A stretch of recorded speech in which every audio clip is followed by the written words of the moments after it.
In the digital age, where the world seems more connected than ever, the love story of Indigo Madaraka from Kenya and SKHULILE from South Africa transcends borders, cultures, and traditions. I just want to tell you, as my wife, the love of my life, you're my true love. And thank you for finding me. Thank you for finding us. And I love you. And I will always love you.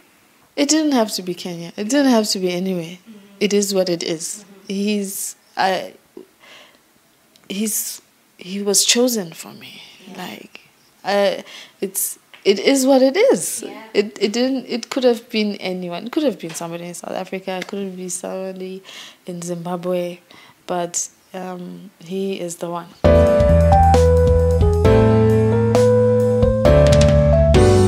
What started as a chance encounter on TikTok has blossomed into a love story that has captivated many. Today, we take a deep dive of the story of two individuals of different backgrounds that are redefining love in the modern age.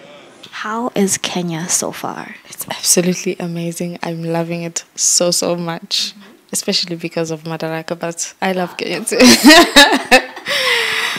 Is it your first time in the country? It's my first time out of my own country. So, yes, it's my first time. So, obviously, most of us right now know you because of TikTok and all the interviews that you have done before this one. But just for the ones that don't know you, just start by introducing yourself, maybe your name, and we can take it from there. My name is SKHULILE. I am from South Africa, in a small town called Mduba on the north coast of KwaZulu-Natal. Tell us a little bit about that place, because most of us, we just hear about it. Just a little bit about how it is and how you grew up there and stuff like that. It's a small town. It's not like where Madaraka is from, but yeah, I grew up from very humble beginnings, but our father worked very hard to get us to a different level of life, a little bit, comfortable. Thank you to him for working hard. And it was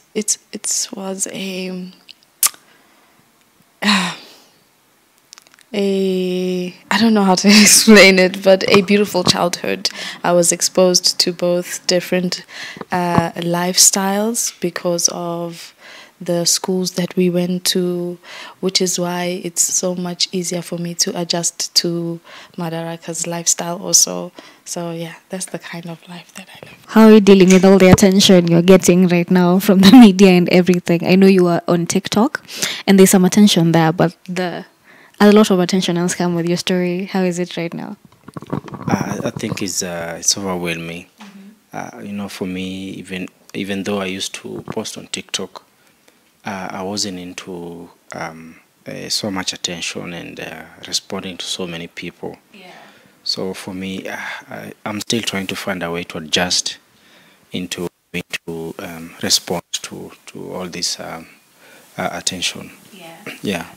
And just for those who don't know you, I'm sure there's a lot of people who know you from TikTok, but just for the new crowd, what's your name and who is Madaraka? Okay. My name is Idiongo Felix Madaraka. I do mostly spiritual work, spiritual research, and some spiritual teachings on TikTok. I'm a father of Tulane and Maverick, and most of the time I stay back in Kitale in the village. Yeah. Tell us a little bit about your background, how you grew up, your upbringing, and even religion. Yeah, I grew up. Most of my life, I've grew up with my mom. My mom was also into church, so we've grown up in a strict religious family. The first time I listened to maybe secular music, I was in campus, maybe first year. Yeah, no one will listen to. 18 years. Yes, no one will listen to any song in our house. We all listen to gospel music. That was the music that was playing in the house. I studied back in the local schools back in the village. But after my high school, I went to University of Eldoret. Back then, it was SKHULILE University College. It was a branch of Moi University. Yeah. So it has been my mom all the way. So we grew up. My mom has taught us so many things when it comes to life, and that has been pretty much the way my life has been. Yeah. Every kid growing up has that aspiration. When I grow up, I want to be a neurosurgeon. I want to be a teacher. What was yours? For me, I wanted to be an engineer because I was also very good in school. I used to come first student overall, and I was good in physics, chemistry, and mathematics. Could get good grades, and even people in the neighborhood, they knew. I wanted to do something with engineering. So, but when I joined campus, I realized that that's not the only thing that is there for people to do, because we were tuned into believing engineering or being a pilot or a lawyer or a doctor.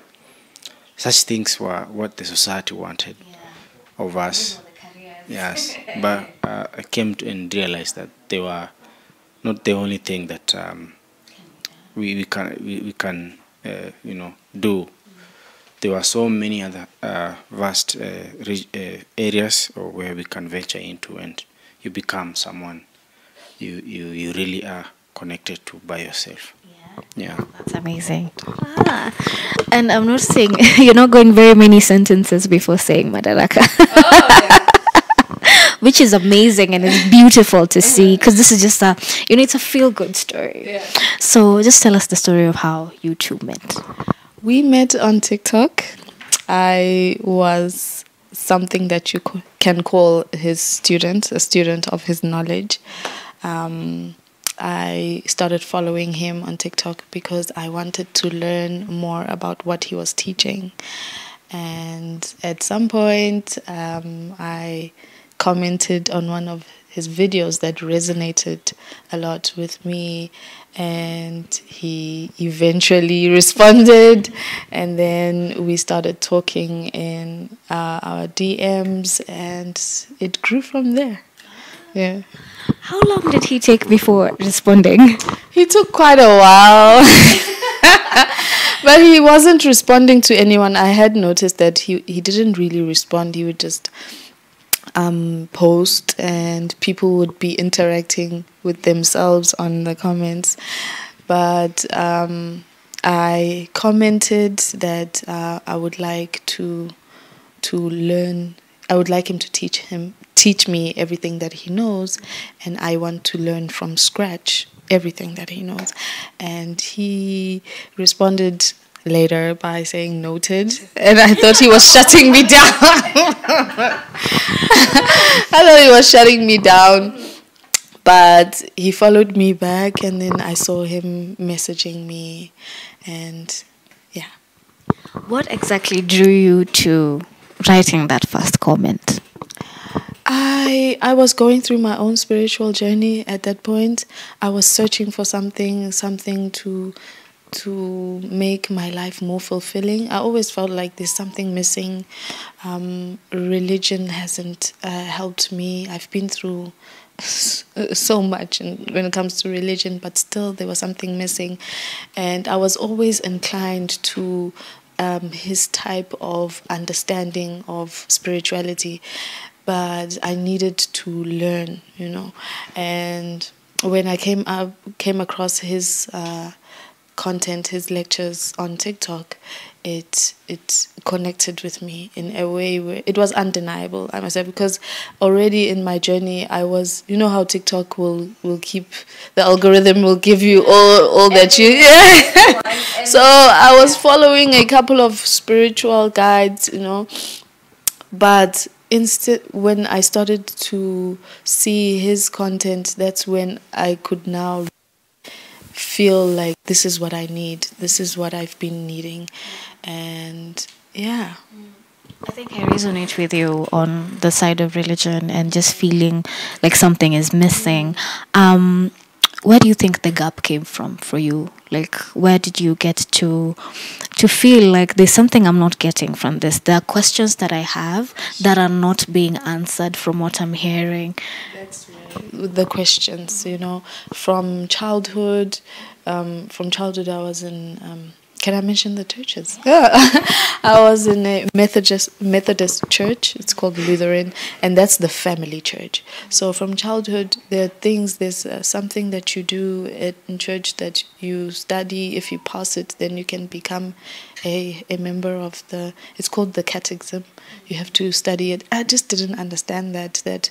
Oh, if you study and you pass well, that means you are worthy to take the sacrament, and those things. They didn't make sense to me in childhood. So when I didn't get answers to those questions, to why do we have to study? Why? Because anybody can do it. It doesn't mean that now you are worthy because you studied well and you passed well. So that's where my journey of questioning things began, and I refused to do it. I know, right? I didn't understand it then, but it just didn't. For me, I didn't get it. Why? Because some kids, we were young then, teenagers. Some can be well behaved than others, but still, if they pass the test, we are equally as good in the eyes of the church. But that didn't make sense to me. I didn't understand it. So I said I would rather not. I'll have my own relationship with God, with Jesus. And that's how it went until Christianity also started. No answers. I need answers. Questions without answers. I moved to Islam. Same thing there. So I kind of gave up on religion because I can't live my life not just accepting everything, consuming whatever I'm being given without understanding, and questions not being answered. So I had to figure things out myself and connect with God in a way that felt real and authentic. And I know African families and African parents can be like, oh my God, this is our religion and this is how we go. How did your parents take it and your family take it when you deviated from what you grew up with? Fortunately enough, my father and my mother are not as religious as the family. It's a family thing, yes, but my father allowed us to make our own choices. He always warned us about religion, even though he'd prefer you to go to church, because of the guidance that the church has and the discipline that it has.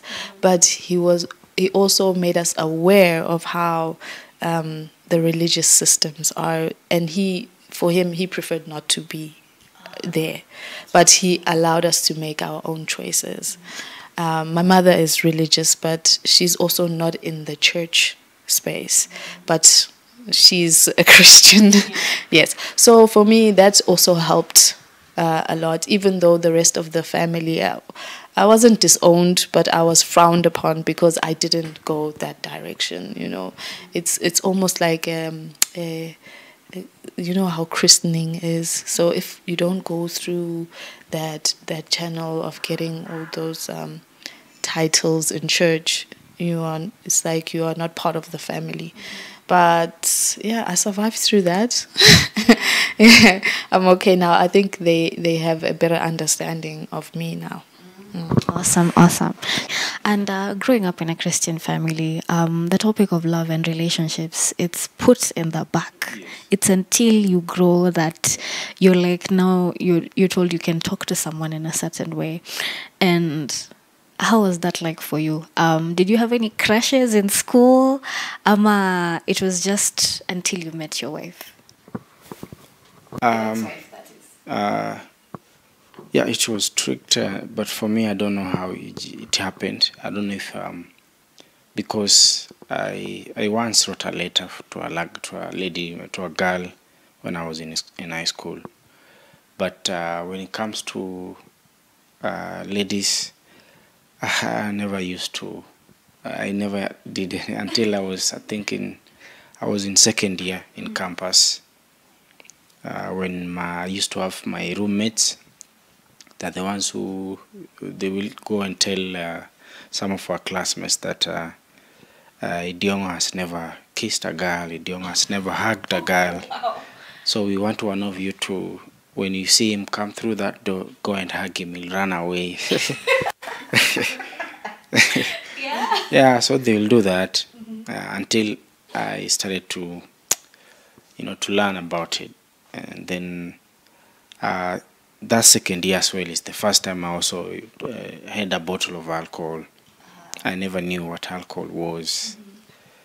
So that's how I started learning. So those three roommates I had, Joseph, Victor, and Daddy, and those were the ones who introduced me to this is what you should do, this is what you should say. This is how you talk to her. Yeah. And tell us about your first girlfriend. How was the experience like? How did you approach her? How was that like? Yeah, back then I was single and I was into writing and I had a job again. So it was in the Great Corner. So where I was staying, she came to stay with the cousin on top of her floor. So every time I'm going to work, we will meet and just say hi every time. But then I after campus, I had gotten used to talking to ladies as well. It wasn't like before. This time I will talk to a lady and have a conversation, and that's how it started. Yeah. Would you consider yourself a romantic guy? I don't know. I could try, but I could try. But I know it has a lot of things to learn from. To learn to become maybe more easy and more perfect, because I've never had such experiences in my life, like taking a lady out to a date, or I've ever tried once, but not like get used to it. You see, yeah. For it to become often. Yeah, because most of my life, when I've grown up with a very industrious mom, and our life has always been working hard. Even back in school, I didn't have time to do romantic dates. I'm always seated reading a book. You're always seated running to the library. I'm always the first one in the laboratory. I'm always the first one in the lecture hall. So that has been most part of my life, until I got to a place I realized that there's also a fun part of life than just being a serious guy. With your, you seem like a very straightforward guy. Like, you're going straight to the point. This is what I want. I am not. It's not. Don't get confused. So, with your wife, was it just like that? With your ex-wife, was it straight to the point? Like, I want to marry you. Let's move forward. Was there dates? Was there, some bit of romance? No, there wasn't. What happened, I'm from campus. I have a job. I have my mom. My mom was also staying in Nairobi. So my mama knew she wanted grandsons, because she brought some picture in our house. And sitting there, the happiness of our grandmother, his grandchildren. So I used hinting. So I used to see those communications, and I knew maybe there's something eating her up. So the first month we had met, we already were expecting our first child. Though after 9 months, the baby didn't make it. The baby was born with a condition, and then we had to accept what the doctor said, and then after a couple of days, the baby died. I'm so sorry. Yeah. So we tried again, and then we had my son Maverick. Yeah. Awesome. So I think that's what my mom also was so much into, and for me, I also had to take one for my mom, because she's done so many things for me. Yeah. So that's how it just went quickly, and I have a job, and I have a son, and you have a home, and Nairobi, you're paying bills. Yeah. Yeah. Would you say your first marriage was your decision, or was just something you wanted to do to make your parents proud? I wouldn't say it was my decision. I wouldn't say even it was about my parents, because for me, I'll say the universe had God had a lot to play in it, because the way it happened, the way it happened, it was not. It was beyond me. It was beyond my mom, and it has other reasons as to why it should happen. Yeah. You okay with that? Yes, I was okay with that, because you come to see it after a year, after 2 years, after 3 years, so when you realize. Because what I usually even tell people, for when it comes to marriage, sometime you can never take a pen and a book and start to write, my plan for marriage is this, I'll do this, I'll marry someone who's done this. It is never like that. Marriage is also controlled by higher thoughts than us. Whether you accept it or you don't, marriage is also controlled by higher thoughts with us. And I also usually teach ladies as well. The child that comes to your womb, you are the person who decides that child to come to your womb. The child does not come from the way we are taught in the society. It comes from above. The womb, the way you treat your womb, that's the seed that is coming to come to your womb. You are the one who is control. Yeah. So that's why. So back in the days, even our descendants, our ancestors, they were very strict when it comes to the womb. They ensured that you must take care of it, because you're going to bring someone new into a family.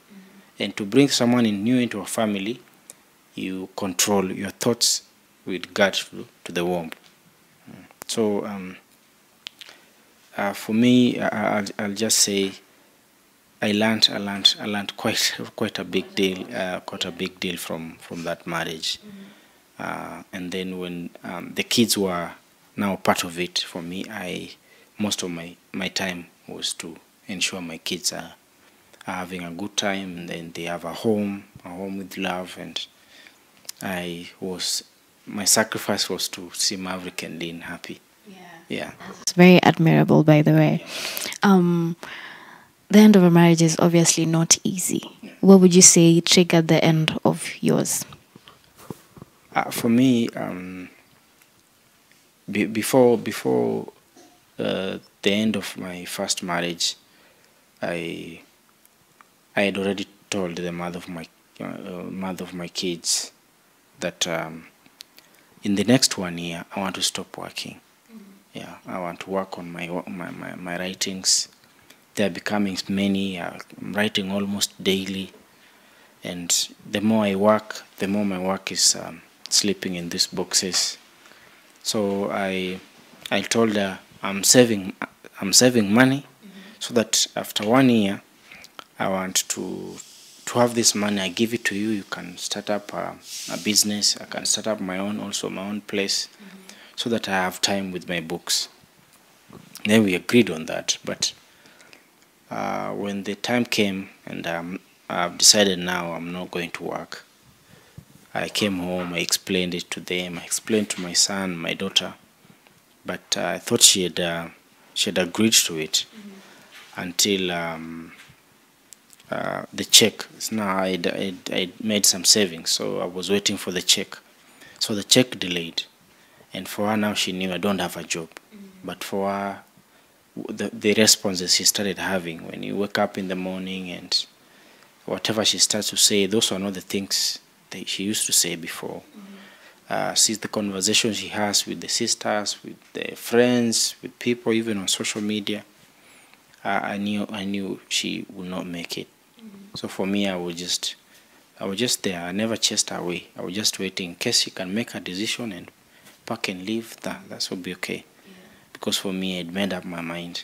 I want to go do something else. And then one morning, she wakes up and she packed everything from the house, and then she left. Yeah. How many years of marriage was this? 7.5, almost 8 years. Yeah. Yeah. And how was it like for you? This is the end of a marriage. How was that like emotionally for you?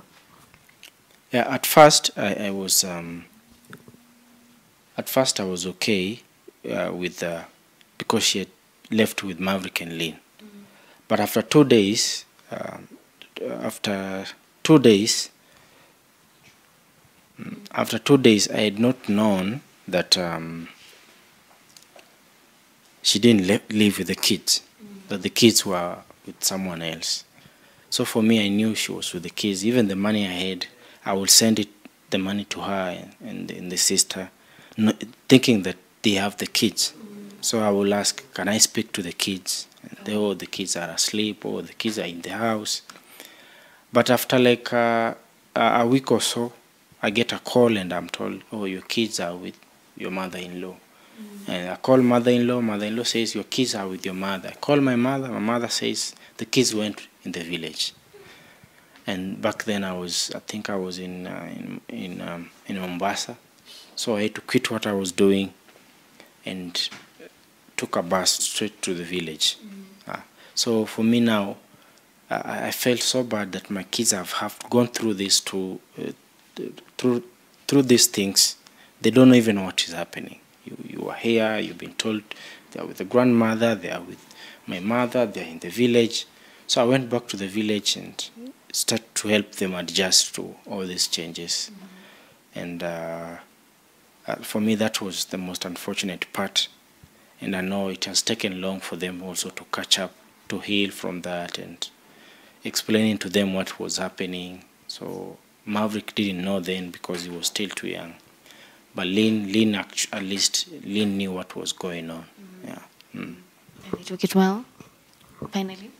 Oh, Lynn? No, she has never taken it well. Oh, okay. Even up to today. Yeah. She understand what her mom did? Yeah, yes. She talks about it. Yeah. She talks about it, but I told her, you have to forgive, You just have to forgive. Maybe mom was also going through something else that we didn't know.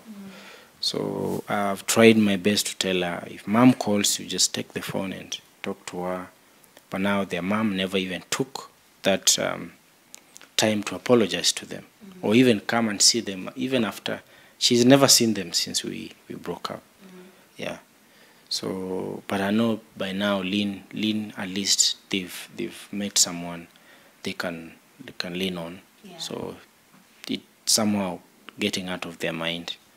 And Maverick can move on anytime. Yeah. He doesn't mind. Yeah. After your divorce, did you date anyone else, or did you just take a break?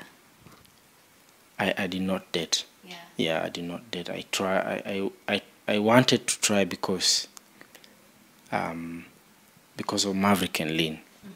But now, anytime maybe I'll talk to someone, I never knew who I can trust my kids with anyone I can trust Maverick and Lynn with, because I was always with them, Even if I go to work, I come back home, I'm always with Lynn and Maverick. We walk, the three of us, we play, the three of us, we go to town, the three of us.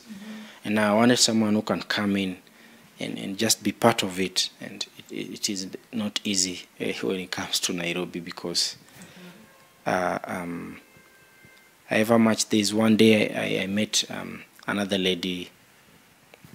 I tried to explain to her I want to start up I wanted to start up something, but it involved me going to Mombasa, come back, and now my kids can stay. I can come pick Maverick and Lynn. I put them, maybe they come and stay at a place. Then I can come pick them after maybe a few days. But I had a response and I don't have to now. So I just gave up on so many things. And Maverick and Lynn, they also needed to go to school. So I never dated. I just went like that. In my mind, sometimes I wanted to, but it got to a place after a couple of months, I just forgot about it and just went, decided, let me just dedicate my life to Maverick and Lynn. Yeah. So growing up, of course, the first kind of love you receive is that parental love. But when is the first time you experienced romantic love? The first time I experienced romance, I was pretty young when I first received romantic love. Should I talk about this? If you're comfortable. I think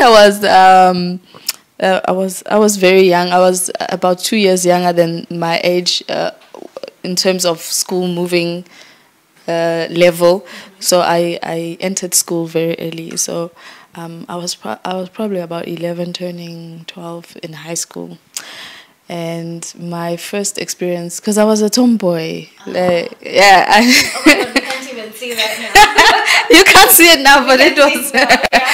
But my first experience was a boy who you know that Valentine's thing. I don't know if you have it in Kenya. Yeah, asked me, would you be my Valentine? That was my first experience of, feeling that kind of love feeling. I had never felt it before. Yeah, that was my first. Of course, the first time has butterflies and everything. So when is the first time you went seriously with it, and how was that experience now, maybe later on in life? The first time was my marriage with the father of my son. I was still a teenager also, but I was in first year university. That was my first actual relationship.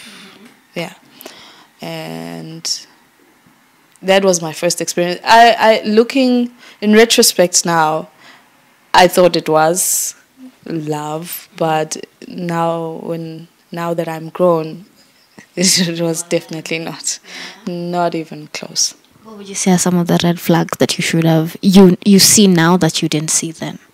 I couldn't have possibly seen the red flags. I was too young. All I wanted to do was to be a good wife. That's all. That's it? In uni?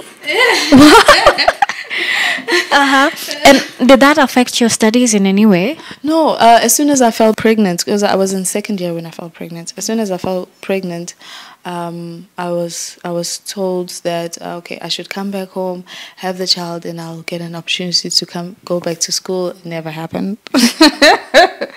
Never happened, but that was the plan.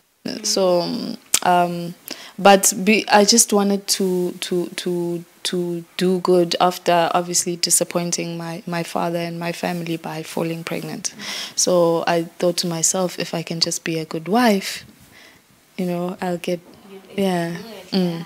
How was the experience going home, telling mom and dad, hey guys, I'm pregnant? My dad is very, very strict. So we had to go to my mother's mother, my grandmother, so that she can mediate the whole. Yeah, it was that bad. It was that bad. And my dad, I was the first one to fall pregnant, and oh God. So it's my grandmother who had to talk to him about it, and it didn't go as terribly bad as we thought it would, but it helped that we were not at home, It helped, yeah. So how long did the relationship last with your ex. How was it like? Was it love at first and then maybe it went sour later, or was it sour all through? Honestly, I don't remember. I don't remember. I know, I remember falling, like, we were young. I just remember us having fun. And then all of a sudden, I'm pregnant. Now things have to be serious. I'm not sure if I was happy, or I just was trying to be happy with my situation. I don't know. I really don't remember. I try sometimes to remember maybe how I felt or how I made decisions. I can't remember how I was making decisions in my life, or maybe there were people around me making decisions for me, because my ex-mother-in-law was also a big part of putting everything together. You know, she kind of like also orchestrated the whole thing, you know. So I don't know. I can't really. Okay. So you wouldn't really say it's something that you had to take time to heal from? Yeah. It wasn't. You mean my divorce? Like, yeah, the divorce. Was it something you had to take time, heal from, then move on? The actual divorce, it wasn't something that I had to heal from, but everything that happened leading up to it is something that I had to take time to heal from. Yeah. But I'm okay. I've always considered myself, especially when it comes to matters of love, it doesn't matter what happens to me. I believe in love so much. Yeah. Yeah. It all began with a simple scroll through TikTok. Idiongo, a creative soul with a passion for music and culture, stumbled upon Lile's vibrant profile. A comment, a like, and soon after, a direct message set the wheels in motion. What followed was a series of late-night conversations, video calls, and shared dreams, making the distance between Kenya and South Africa seem insignificant. What makes Idiongo's and Lile's love story unique is not just the way they met or the challenges they overcame, but the way they have chosen to live their lives. And talking to someone on social media can be tricky. How was you talking to your fiancé now? And what about the conversations you guys had that you knew this is the person I want to be with, and this is the person that is safe when I introduce them to my kids and bring her into my family?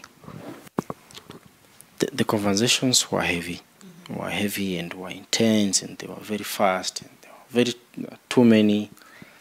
And even if I will go through them, I will tell her that the conversation we're having, I'm not the one who is in charge. Someone is talking on behalf of me, and these are the things I've never said. I've never talked about love this much in a conversation.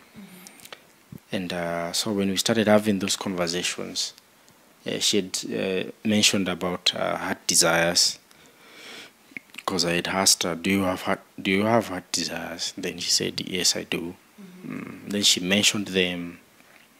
She loved to honor her father. She desired love, the desire for a business to grow, peace, fearlessness. So those were some of the desires that, for me, they caught my attention. And most people, when you talk to them, their heart desires is always have some money in the bank, or go to Dubai, or buy a car, go shopping. But for her, none of that was one of her heart desires. And for me, through her heart desires, I was able to connect with her immediately that day. And then we started having conversation about the heart desires. I started explaining them, my responses, my approach to them. And it didn't take me long to introduce Maverick and Lynn to her. Yeah, you felt safe. Yes. Yeah. I think it didn't take me long, and I was already calling.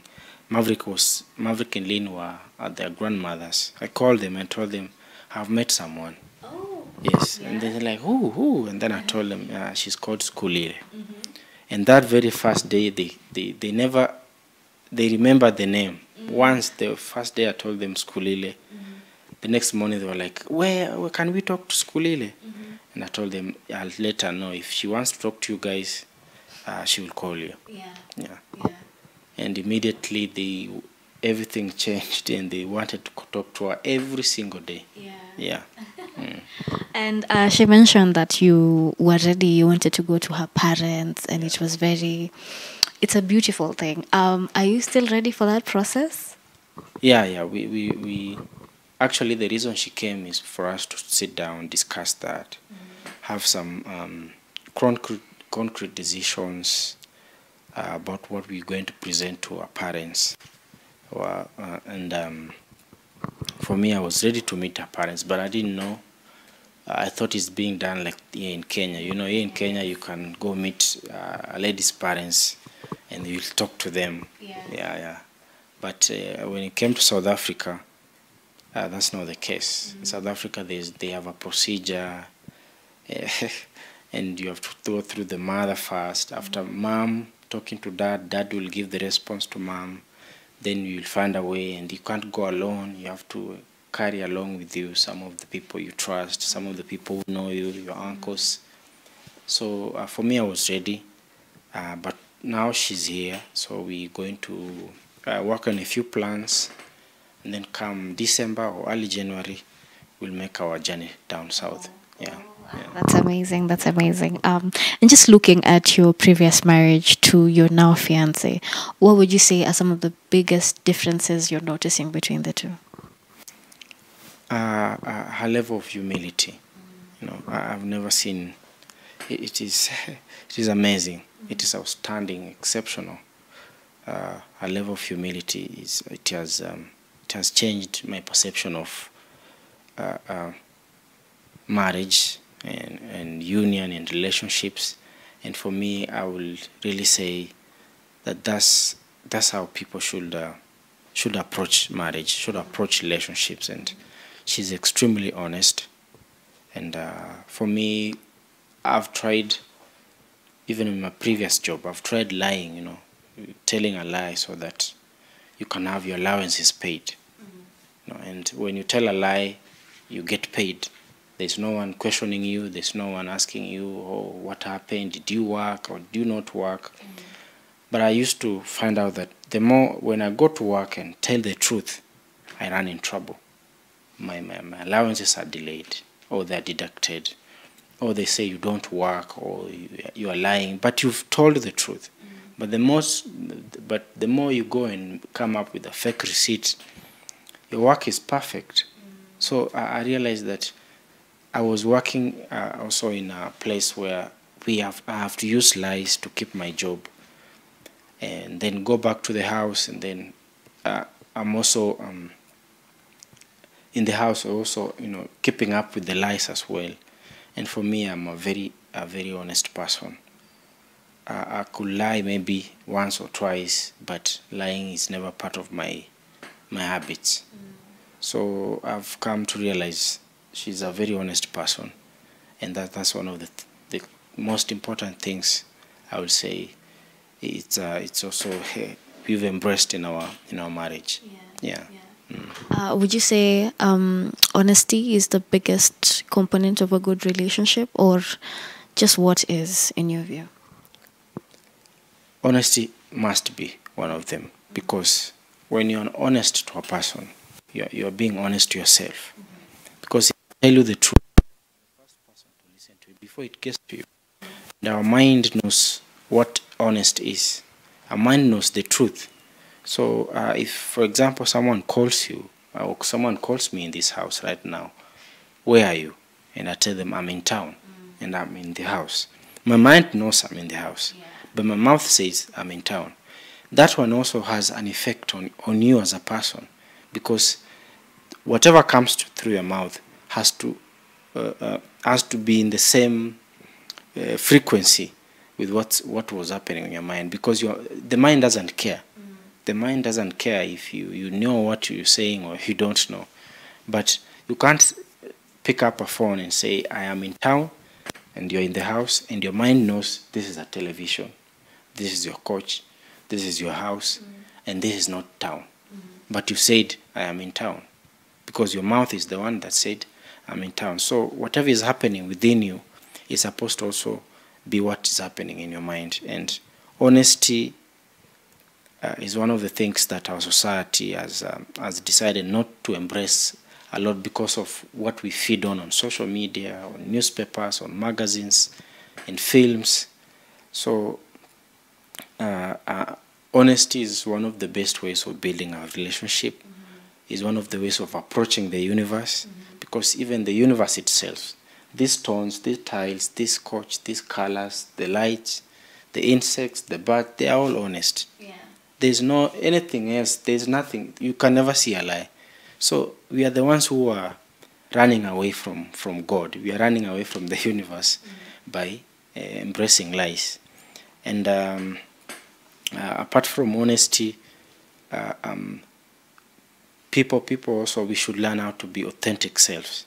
Like you be you, just be you. You don't have to say that you must have a job so that you can get married, or you must have money so that you can get married, or you must have this so that you can meet a friend or meet a partner. No. Just leave everything, go back to your authentic self, try to understand who you are. You will attract someone who is true to you. You see, true to you, because if the way we have approaches to relationships in the city, people want to, like, I have money now, I can go get a girl to get married to. But the girl will only see the money. Once the money is not there, she doesn't know who you are, you see. And so for me, authenticity,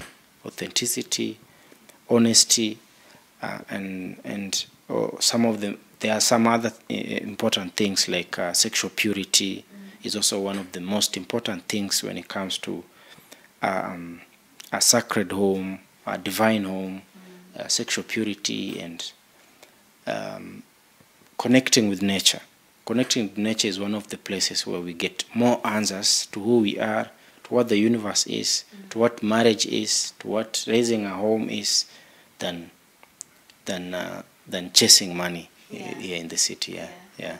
And my other question is, did you try dating? Or have you dated anyone else after the divorce? Wait, after my divorce with the father of my child? Yes, I did. I got married again. Again? Yes. I believe in love too much. So I got married again. It didn't last very long. That is when, after I came back from my second divorce, that is when I went home, because I was like, maybe I need to take a step back and take this love and redirect it, because I know it's there. I know, because I'm out there, I can feel that I have love to give, and I'm obviously giving it to the wrong person or the wrong people. So that was my step back. I was home, and that's when my spiritual journey began. And Madaraka was teaching me how to love myself. That's one of his biggest lessons, was the only way that I can love you is to teach you how to love yourself. And and for me, that was just, it was so profound. There's no man who wants you, who tell you to love yourself more than you love them, And for me, that's all he needed to say. I was hooked. I was captured. And so 2 divorces. Finally, you meet someone who's, you could say, a bit different from the other guys. Absolutely different. Completely different. And I feel like I had to go through that so that I can strip my mind of all those things that I think are what I need from love, because I don't need a businessman. I don't need a big home. I don't need money. I don't need all of those things, because in those relationships I had those things, especially in my second marriage.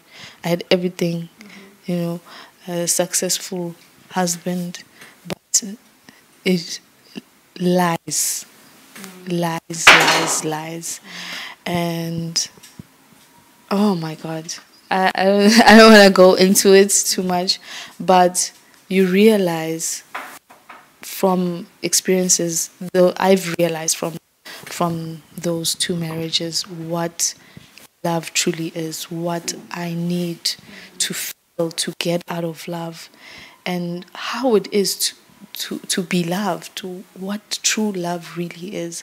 And I'm grateful for those experiences, honestly, because I wouldn't be the woman that I am right now if it wasn't for me going through all of that. And I'm just grateful to the universe for teaching me those lessons. And now I understand what love truly is. Okay, so now tell us the story, of course, that everyone is talking about. You met Madaraka, decided to come to Kenya. How was that decision? Like, what was happening in the middle that you decided, I'm going to Kenya? At first it was him who was coming to South Africa, but then along our conversations we realized that, or I realized, because if he came to South Africa, he wanted to be able to speak to my dad, ask for my hand. I don't. You can't do that. No. Why? No, there's a chain of command you have to go. Like you speak to my mom, and then my mom will relay to my dad. It's never gonna happen that you just come and then speak to my no. And you have to come to him with honorable intentions. So you come with something in your hand, something tangible. So that's when we decided that we won't be able to spend time together. That's when I came up with why don't I come to Kenya, because my son is grown. I can stay a little bit longer, maybe 3 weeks. That was the initial plan. Maybe 3 weeks. And but it's evolved into what it is now, this 90-day Kenyan fiance. And I don't know when it started snowballing, but it is what it is now. But then how long would you say from the first conversation to the decision to come to Kenya, how long did that take?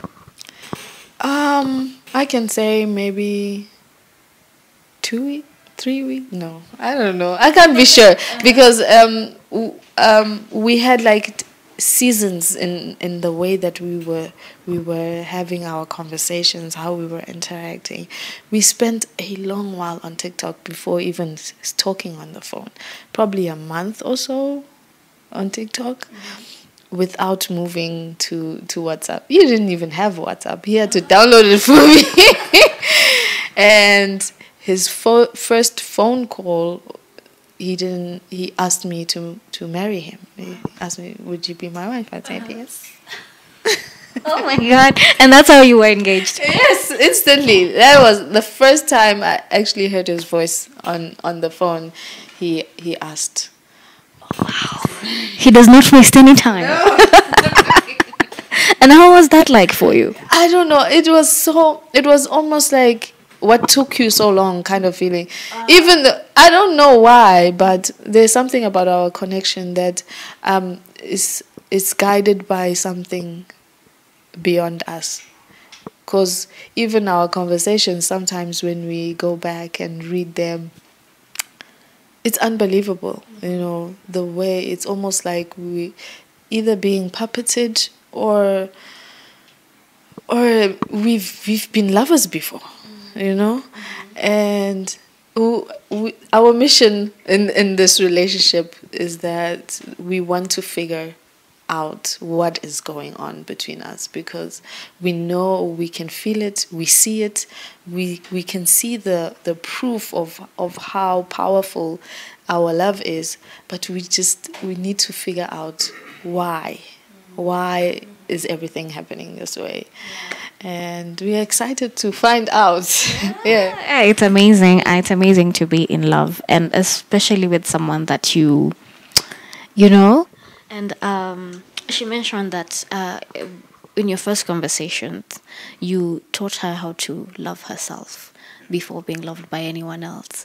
What do you think is the importance of a woman loving herself before anyone can love her? Um, loving yourself, for her to love herself, that means that she's independent emotionally, she's independent when it comes to making her decisions, that before the decisions other people are making interrupt her, she already has a clue of what I should do. Should I walk outside the house? Should I come in? Should I sleep? Should I pay? Should I eat? Should I cook? Because we've been fed on a culture where we think that marriage, a successful marriage, is where a woman is forced to submit to a man. But when you look at the universe, women do not submit to someone because you are more powerful or you are rich or you know there's something going on with your life. No, women submit naturally. It is within them, and you don't have to force them. You don't have to tell them, oh, you know, I'm your husband, so you must do what I say. No, no. So for me, I realized that a successful marriage is where we are married, the two of us, but it does not mean she does what I say or I do what she say. No, she is independent. She does her own self. I do my own self, but the two of us, we are together. And that's the same secret with the atmosphere and the earth crust. The atmosphere is air.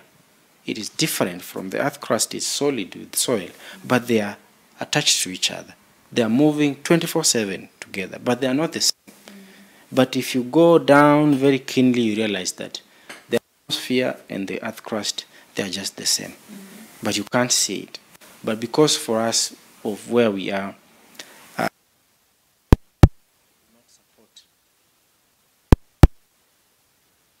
must force my wife to do things the way I want so that she can, so that means that she loves me.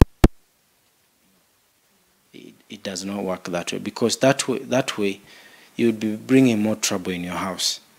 The more a relationship works with the feminine dimensions and masculine dimensions expressed differently, the same way you have the atmosphere and the earth crust, once that is also working clearly and in a friendly manner, the sun will shine in your house, rain will rain in your house, plants will grow in your house, and you'll have abundance in your house.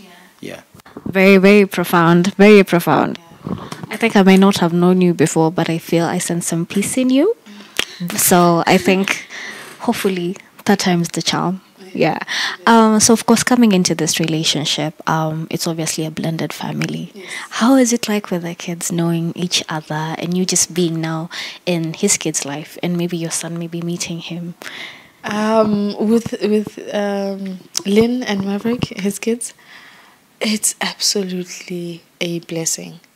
As you know, I've been married before, and I was a stepmother, and I had my reservations and fears about how it will be because of my experience with being a stepmother, how hard I needed to work to be able to be accepted.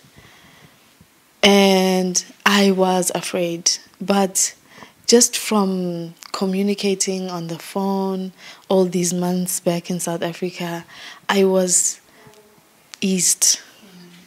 You know, I could feel the connection was genuine between me and the kids, because children don't pretend. Yeah.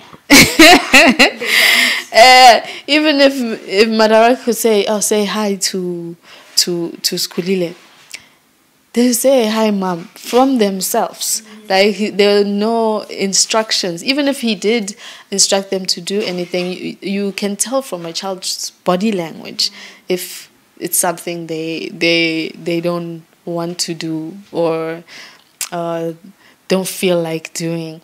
But with them, it's always been, I've always felt like I can't wait to to meet them finally, you know. And as soon as I got here, our connection just became solid. Everything that I thought it would be just became even more, you know. And I'm just so grateful. The connection between me and the kids was obviously not established by me. It's God, our ancestors. There's somebody who is orchestrating this out there, and I'm just in awe of how everything is happening. You know, I'm just watching. It's like I'm watching my life happen, and it's so amazing. That's beautiful. Are we hoping for a wedding? Are we planning for one? Of course, yes. It's definitely gonna be a wedding of the century, because there's so many people involved, so many people that are supporting us, have been a part of me getting here. So many prayers, so many well wishes, and people who are actively supporting us, gifting us, even financially. So there are so many supporters of family members, because it's our family now, who have to share in that moment with us. So we don't know how it's going to happen, but we have faith, the same faith that brought me here, because we didn't have a plan. We didn't. The same faith that got me to Kenya is the same faith that's gonna make our wedding possible. Absolutely. And do you think you'll be moving to Kenya? Absolutely, yes. Yeah. Wherever Madaraka is, I'll that's my home. Yeah. Mm-hmm. And of course, right now you have very many internet in-laws who are rooting for you guys. They want to see you guys do well. And of course, with love comes hate. Yes. And there are those who are asking, wasn't there anyone else in South Africa? Did it have to be Kenya? It didn't have to be Kenya. It didn't have to be anywhere. Mm-hmm. It is what it is. Mm-hmm. He was chosen for me. Yeah. It is what it is. Yeah. It could have been anyone. It could have been somebody in South Africa. It could have been somebody in Zimbabwe, but he is the one. The love of my. And of course, now you being here till December, is work on hold, or did you just stop it? I wasn't working full time. I was working as a virtual personal assistant for a signage company back home. And I have my own weave company, so it's called Lace by Lile, but it's on hold for now. And I'm a writer, so here in Kenya, I'm just gonna focus on my writing. I already have one novel that's complete. I'm looking for a good publishing house that's going to give me a good contract, because everybody who's been giving me offers is just ripping me off. So hopefully in Kenya I can find a good publishing house, and I'll continue working on my other work, because I have children's books also. Yeah. So my children's books are based on my son Billy. His nickname is Billy, so they are called Billy on the Farm, and everything that he learns on the farm. They're more educational though, but also, stories. Yeah. So that's what I am doing right now. Okay, I think I'll end it there. I love your story. It's inspirational. It's beautiful, and I wish you all the best going forward. Thank you so much. Thank you so much. Thank you so much for your time as well. All right, thank you. Thank you for honoring us. And just as we finish, I want you to look into the camera and just say a lovely message to your fiancé. I have never met someone with beautiful, clear, honest, authentic, and holy thoughts like you. You're the most amazing person. And I wish there was a way, or there was anything I will do to match up to what you've done for me. And I hope one day I will. I can't wait for that day. But one morning I hope I'll wake up and I'll be able to do something that will mean more to what you've done for me for these couple of months.